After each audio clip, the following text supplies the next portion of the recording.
People, deluded, I'm back again. Now, Wilfred Zaha. When people say Zaha, the first thing that comes to me, dazzling dribbler, great 1v1, goals and assists, bravado, out wide, chalk on his boots. I was a grassroots level fullback, people. So I can sympathise when I see him twisting up some of these fullbacks. I wouldn't want to play against Zaha because he's strong, he's quick, he's a nuisance, he's got the attitude to match as well. He's a nuisance. He'll mess you up physically and mentally in your head. And we know Zaha, if he's coming to Arsenal, we need that winger to go out there and do that. But it's not only the wide position he can play. You've seen him excel as a support striker, sort of behind the striker, if not that sort of free role. Again, his role is different from Mo Salah, but if you look at Zaha, Mo Salah, and just about any kind of prolific Mane, any kind of prolific winger, there's still elements of them being out wide, chalk on the boots. They're still doing the play stuff out wide, but they're more coming inside, nearer to the goal, devastating areas sort of thing. Zaha even said it. If we use these lot, for example, people, previously, Salah, would have been out here in his Roma days or whatever. He comes to Liverpool, he's closer here. Obviously, he still has to do the out wide stuff, but he's closer to goal. You're more likely, it sounds stupid, but if you're closer to goal, you're more likely to have goal scoring positions. Now it just becomes a case of working to get into them areas and taking your chances. Is it any coincidence? I keep saying Zaha. Mo Salah has won Golden Boot and PFA and been very prolific at this level. Mane again, Southampton, he was out there. But I'm sure if you look at him at Liverpool now, he's still out there. But his goals, on top of being in a more competitive team and all the obvious, he's changed how he plays to a degree because these are the devastating areas. Do you get, people? So I've purposely done a back four. This is Zaha. I just thought I'll make Zaha gold. It might make it a bit easier to understand. Like I said, yeah. Ideally, Aubameyang, Lacazette, whether they're inside forwards or whatever, Zaha out there as well as in here getting chalk on his boots. Or if you don't like the left-hand side, chalk on his boots. He could also play up front if Aubameyang and Lacazette needed a rest as well, people. But it's this one role that's got me thinking, people, behind the striker. You know that's normally the 10, the support striker or whatever role. Now, playing Zaha there, What, swear down you don't want to play Zaha? Zaha ran off, people. Apologies, let me get another one. Zaha decided to run off, people, so we'll use the black one. That was a shame. Sorry, people, Zaha ran off. But we got him back.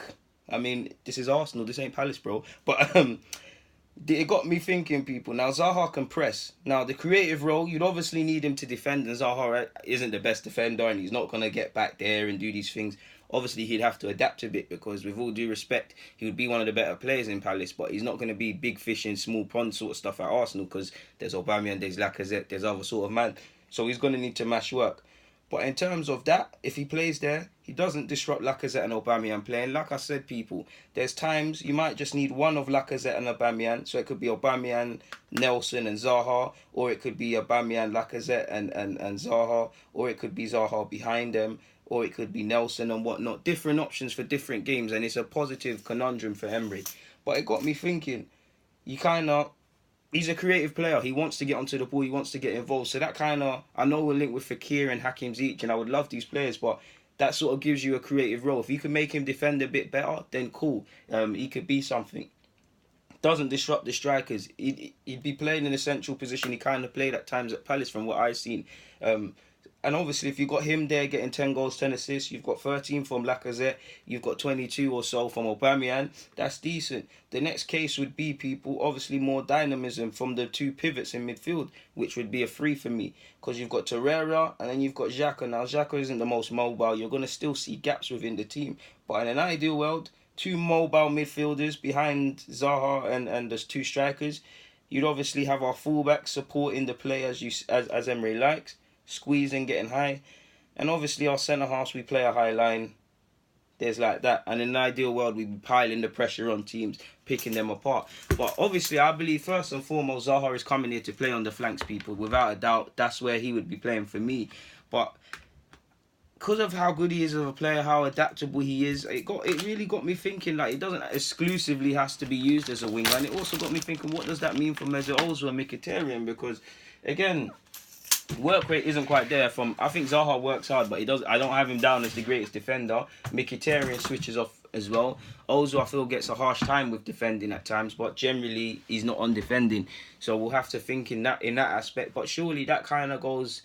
And if we can't do it this season, that kind of gives us a sort of 10 to roll with, or a sort of creative spark in there to roll with over the next 12 months, to give us time to either source a young player that can develop into that role, whether that's someone brought in or that's someone in within the team already, like Emil Smith-Rowe and things like that, or someone else and whatnot. You've seen us link with Fekir. I mean, some it would be if Zaha, Fekir, Turney, Saliba all signed for the club. You lot know me. I have to keep reiterating. I just want to get Turney and Saliba over the line, and to be honest, that's all I want. Everything else is gravy. To be fair, I love Zaha. I'm a big fan of Zaha, obviously. There's other targets, but I'll welcome Zaha with open arms. But it remains to be seen in that regards. But it did get me thinking. A lot of people, myself included, we're just assuming that he's gonna play on the flank. But that doesn't necessarily have to be the case. And what does Zaha's arrival mean for Mesut Ozil, to be fair, in this regards? But for now, people, I'm going to get out of here. I'm going to go and find the Zaha thing that ran away. Like I said, thank you for watching in all seriousness, people. It means the world. DG, I'm out.